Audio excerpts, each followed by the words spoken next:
Welcome to the UGC lecture series. This is a E-Pathashala lecture series on PG courses and we are talking about computer science. This particular module is about the subject of machine learning and we are going to talk about the mathematical concepts of machine learning. Here an important concept of machine learning called information theory. So, these are the people who are responsible for this particular module and we will be talking about information theory. So, information theory is a very important concept as far as machine learning is concerned, because information theory is used in some way or the other to understand how much of information is gained or lost because of the machine learning process that we are doing.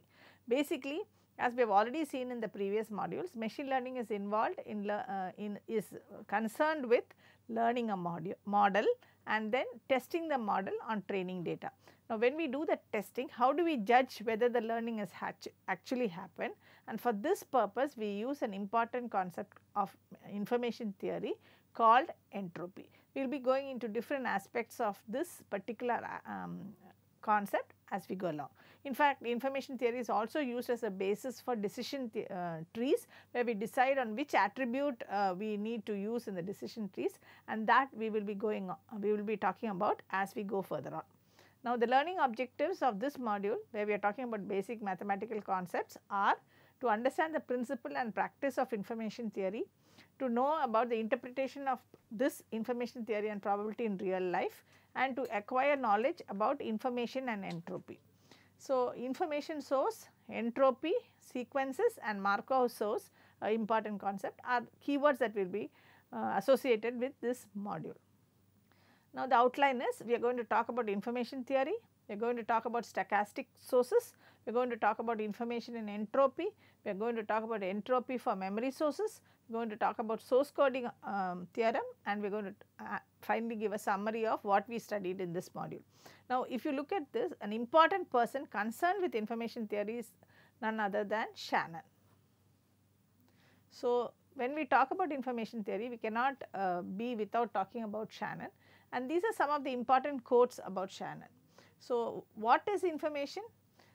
So, instead of talking about the meaning of information, Shannon showed that information itself is a measurable commodity. This is a very important concept. It started off with information theory for communication purposes, that is where it started off, the famous information theory. But as machine learning picked up, and in today's world, information theory is very important, because we are not talking any longer about vague meaning of information, but we are talking about it as a measurable commodity. Now, today Shannon's insights help shape virtually all systems that are there that store, process or transmit information in digital form, from compact disc to computers, from Fresnel machines to deep space probes. So, anywhere you have information that is stored, that is processed or transmitted, Shannon's information theory plays a very important part. As far as this particular module is concerned, we are talking about the concept of information theory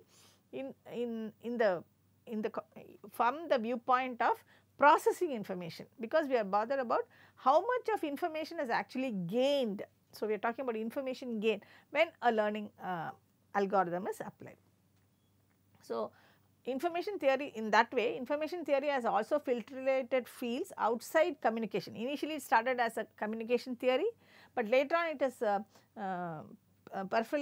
it has infiltrated fields such as linguistics, psychology, biology and even arts, and very importantly into topics of today called such as big data analytics. So, first let us talk about the fundamental entities associated with information theory. So, when we talk about information theory, this is the the old view of information theory, but still relevant today. We have a source, we have a source coder and we have a channel coder, and then you have a channel decoder, a source decoder and a sink and a receiver. To understand this, what you have is an information source. That information source is I will talk about H, R and C later. This information source is the source is first coded, and then the coded information, it could be in the form of compression, whatever the coding. So, some processing, and then it is sent through a channel. This channel is very important because channel introduces noise. So, that we will talk about, and there is a capacity associated with the channel. Then it goes through a channel. So, you have a channel coder. Then from the channel, so this is as part this is part of the transmission system. Then you have the receiving system where the channel whatever is got from the channel is decoded, and then you have a source decoder, and finally a sink or a receiver. If you look at this definition of or the definition of information theory and the fundamental entities associated with it, you will see that it is a transmission system at the top and the receiver system at the bottom, where the transmission occurs through a channel. Now, let us look at what is this H, R and C. H is the information content of the source. What is actually the content, information content, and R is the rate of the source coder. What is the rate at which the transmission occurs? This is very important because we are talking about initially about transmission theory or communication theory, and C is the channel capacity. So, with these fundamental entities we will understand information theory. So, there are some fundamental theorems associated with this information theory. The first definition is, what is a channel? Now, a channel is anything transmitting or storing information like a radio link, a cable, a disc, a CD. It can even be a piece of paper. So, anything that transmits or stores information is called a channel. So, Shannon's first theorem says that error-free transmission is possible if R and H and C and R are there. So, if this is so, error-free transmission is possible. Shannon's theory 2 says that source coding and channel coding can be optimized independently. So, source coding, that is, remember the various steps, you have source coding and channel coding. So, those two aspects can be optimized independently, and binary symbols can be used as the intermediate format. So, this assumption, there is an assumption here that there is arbitrarily long delays. So, what we are trying to say is, if there is error-free transmission between RH and CR, then source coding and channel coding can be done optimized independently, which is a very important aspect of information theory, and you can use binary symbols as an intermediate representation. So, now let us look at, so as we saw before, we had an information source, we had a source coding, we had channel coding. So, here we are talking about that source. Now, information source we are assuming has some characteristics. So, there are some number of symbols n is the number of symbols, and the symbols itself are S1, S2 to Sn. Now, there is a probability of occurrence of each symbol. So, you have the probability occurrence of each symbol as P of S1, this is the probability of occurrence of the S1 symbol, probability P of S2, which is the probability of occurrence of the S2 symbol, and so on. There is a correlation between S1 and S2 or S2 and S3. So, then we have a concept called memoryless source. So, this is an assumption, that means we are assuming that each symbol is independent. What is the meaning of this? The symbol that is happening currently is independent of what happened before. This is called as memoryless source. And then you have what is called a message. Associated with the information source, you have what is called a message. A stream of symbols that go from the sender to the receiver is called as a message. So, it is a stream of symbols, sequence of symbols. So, with this fundamental notion we go along. Now, if you go here, you will see that we have defined something called a memoryless source. So, these are concepts that we will use to make some assumptions and make some modeling of the application we want. Next, we have what is called a stochastic source. Now, before we saw a memoryless source, now we have what is called a stochastic source.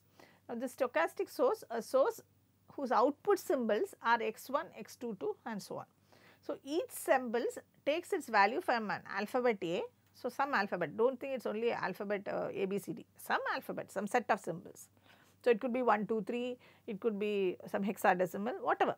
So, A is equal to A1, A2 to something. So, that is the set of alphabets from which a symbol takes its value, and then you have a model P of x1, x2 to xn, that is the output, assumed to be known for all the combinations that is possible.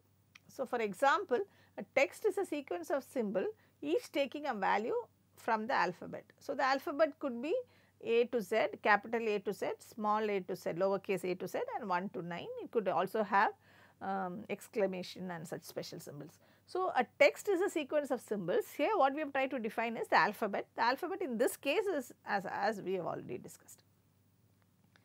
And in this stochastic source, we have already defined there are what is a memoryless source. We have two types of sources. One is called a memoryless source and the other is called a Markov source.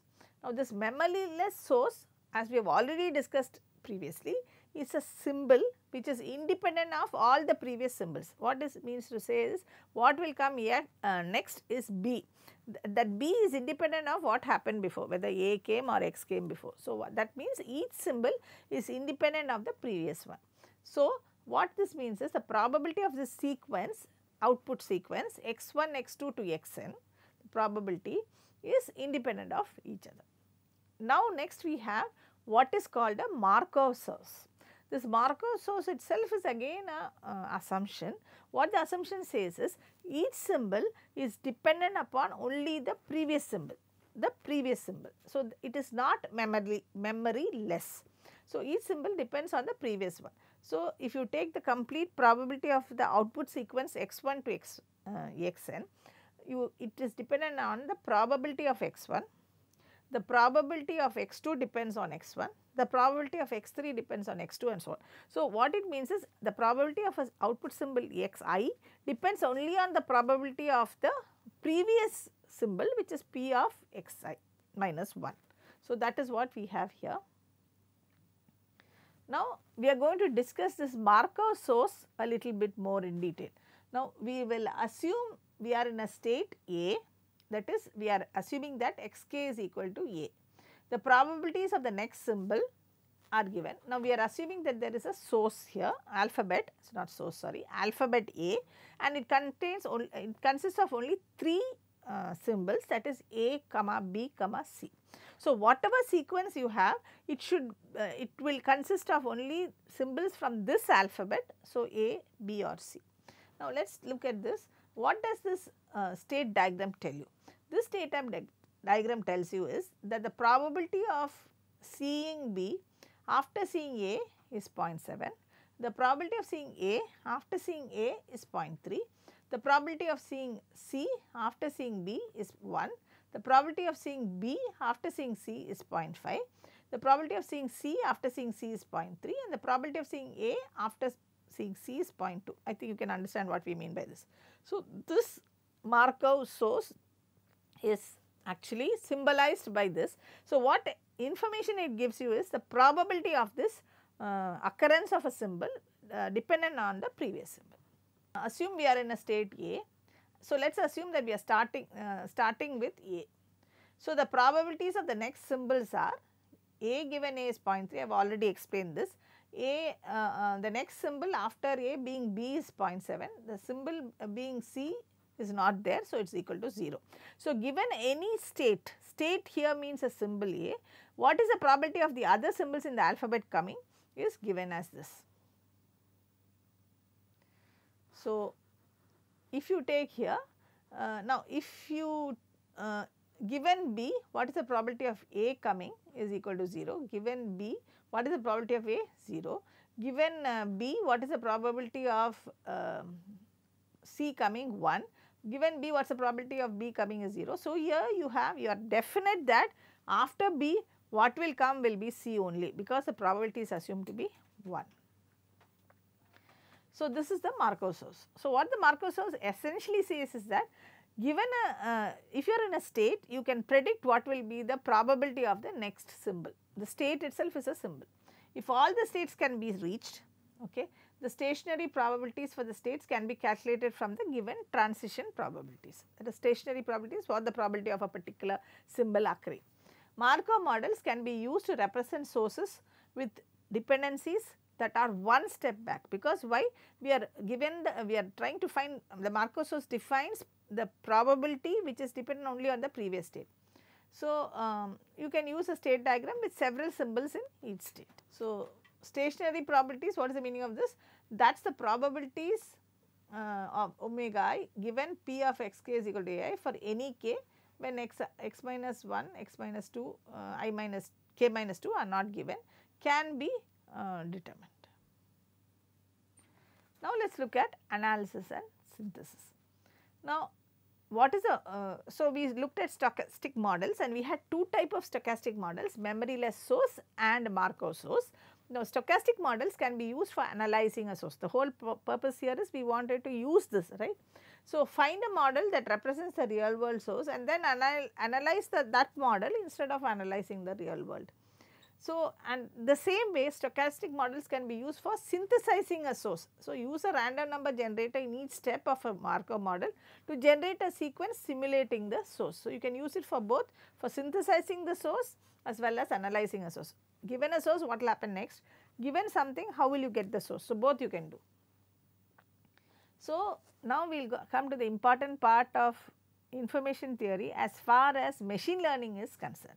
Here we want to measure the information contained in a message. So, how much information does a message carry from the sender to the receiver? For example, imagine a person sitting in a room and then he is looking out of the window. So, the person can see the sun is shining. Now, if at this moment she receives a call from a neighbor saying it is now daytime, does this message contain any information? Obviously, it does not contain any information because already she knows it is day because she has seen the sun shining. Another example, a person has bought a lottery ticket. A friend calls to tell her that she has won the first prize.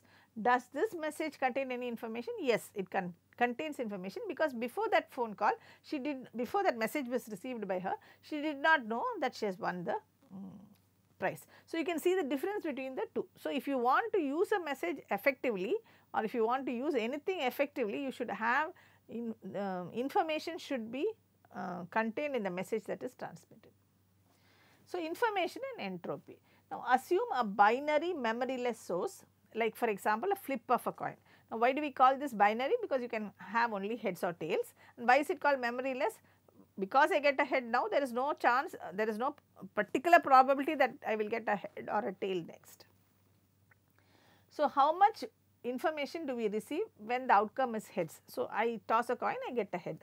Now, if it is a fair coin, that is P's heads is equal to P's tails is equal to 0.5, we say that the amount of information is 1 bit because we have got the information. If you already know that it will be heads, that is P of heads is equal to 1, the amount of information is actually 0. If the coin is not fair, that is P of heads is equal to 0.9, that is there is a chance that you will get 0.9. The amount of information is more than 0, but less than 1.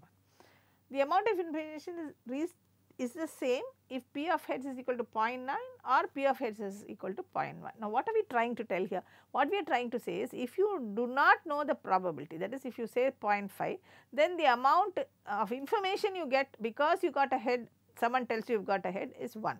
If the probability of head is 0.9, it is not realistically possible, but if it is 0.9, then what the information you get is much less, or even if it is 0.1. But if you have an unfair thing, that is you have always it will be heads, you know that because it is not a fair coin, both sides you have head, then the information you get is 0. So, let us look at this part or in the same way that Shannon did.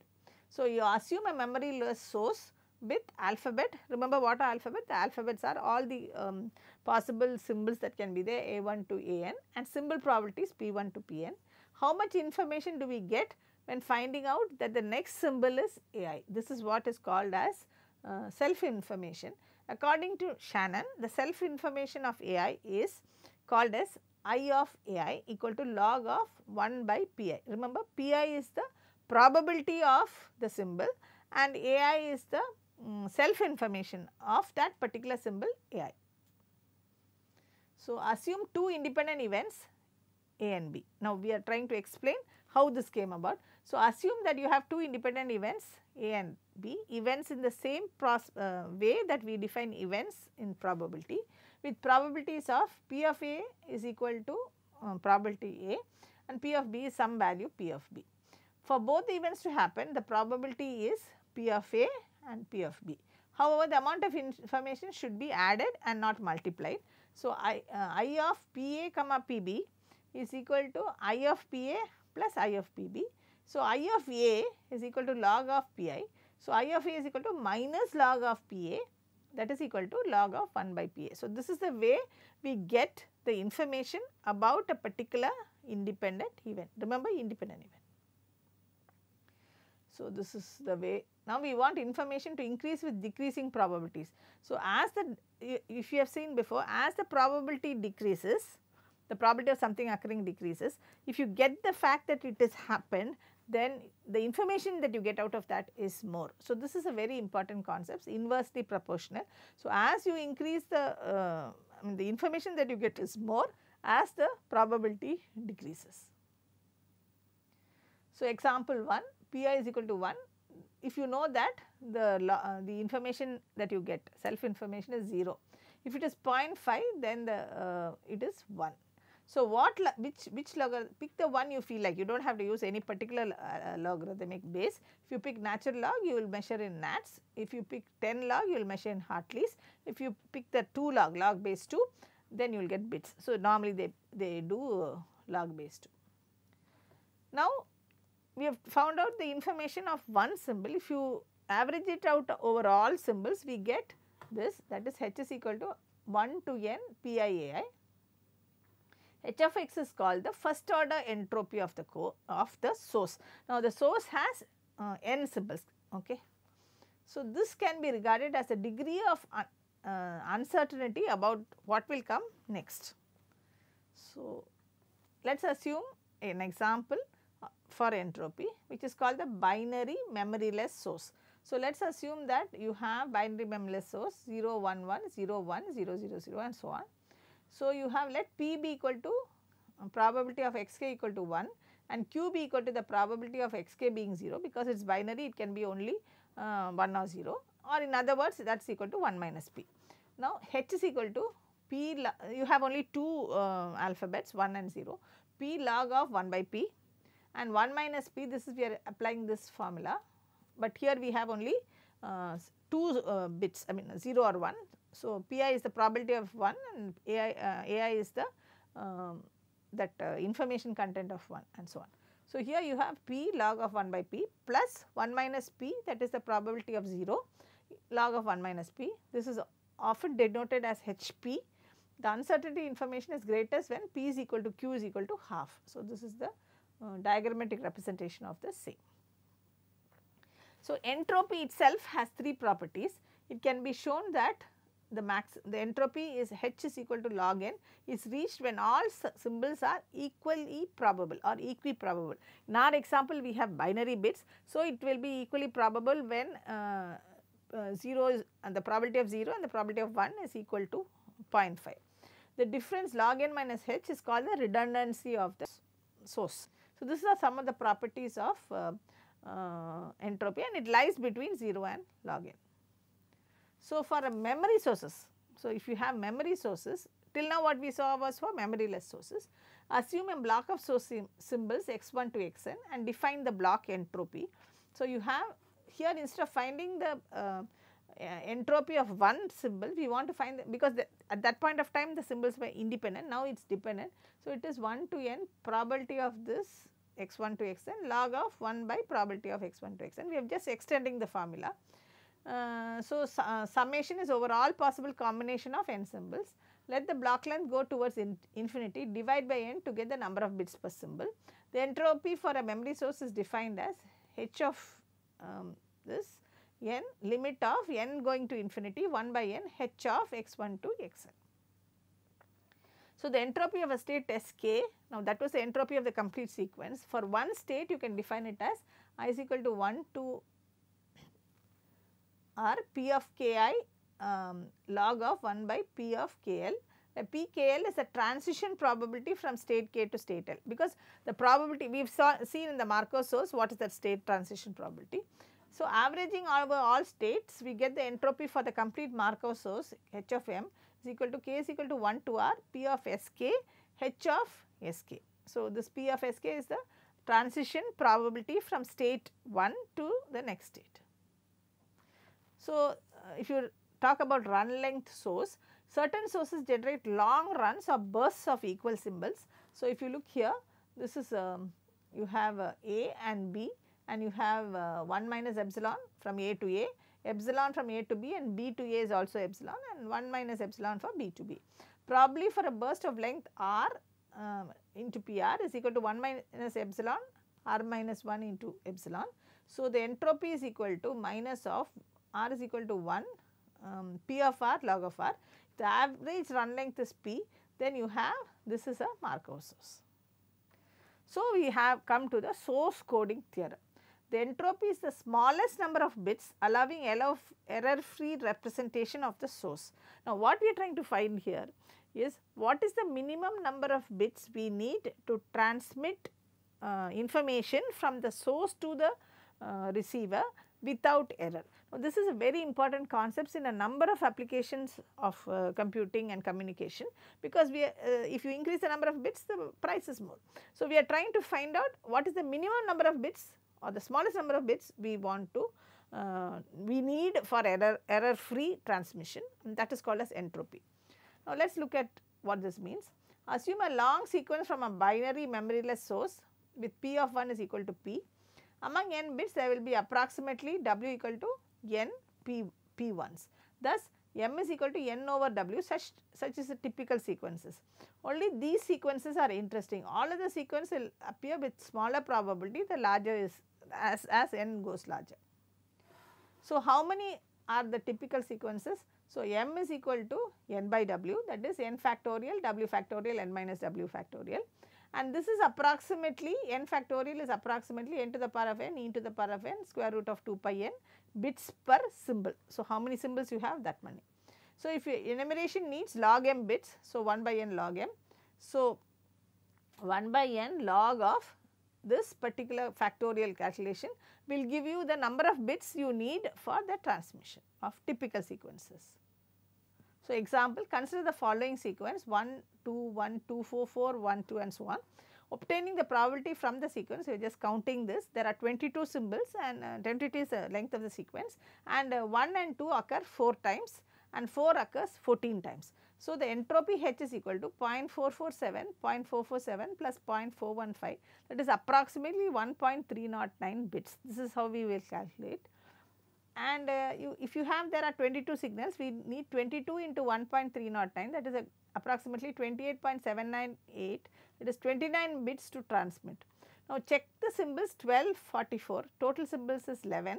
So, 12 appears 4 by 11 times and 44 appears 7 by 11.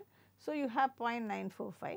So, you have 11 into 0.945, that is 11 bits to transmit the information. So, like this, if you can calculate it, here instead of taking it as 4 and 1, 2, we are taking it as 12 and 44, that is what we were talking about here. So, if you instead of transmitting as bit by bit, where you had 29 bits to transmit, you can transmit it as 12 and 44, in which case you need only 11 bits to transmit without losing any information or without error. So, let us look at the way Shannon did it, assuming a memoryless source, alphabet, symbol probabilities. This is how we assume, just look through at self information. So, similarly, I can calculate the self information for each and every. A1 is equal to 1 means how many, 2 means how many. For the same example that we had there, we can calculate the for 1, 2 and 4 separately, and this is what you will get. So, on an average over all the symbols, we have to calculate H is equal to, we have looked at this, just the formula, this is just an example. X is called the first order entropy. So, for the symbols 12 and 44, the H order entropy is 0.94 bits. So, for 11 symbols, it is 11 bits. So, this is what we have already seen. So, for binary memoryless source, we have already seen that it is half. So, this has 3 properties which you have seen. Now, using information theory, entropy measures the amount of uncertainty in a probability distribution, considering tossing a bias coin. If you toss the coin very often, the frequency of heads is say p, and hence the frequency of tail is 1 minus p. If it is a fair coin, you know it will be 0.5. Uncertainty in any actual outcome is given by entropy. Uncertainty is 0 if the probability of 1 or 0 is maximal, and if we have p is equal to 0.5. So, that is the time when we have uncertainty. So, P examples which are true and N examples which are false, our best estimate of true or false is given by this. This is an important aspect where we have positive negative you can look at. P is the number of positive samples and it is divided by P plus N, and P is the number of N is the number of negative symbols, and using the same concept that we use for 0 and 1 you can find the entropy. So, what we talked about here is we explain the model of communication, we outline the sources of information, we explain entropy, we discuss source and Markov source, and we describe typical sequences, and we decided in this whole module what we spoke about is how do we calculate the information content in a necessary to transmit information without losing anything, that is with error free. So, information theory tells us the information content of something, and this is important in machine learning for two reasons. One is to decide on how much of information is there in a particular representation, so that I can use that representation for my learning purposes. So, this is the main aspect that information theory comes, and in many of the research problems of machine learning, entropy is used as a measure of how much learning has occurred. So, thank you.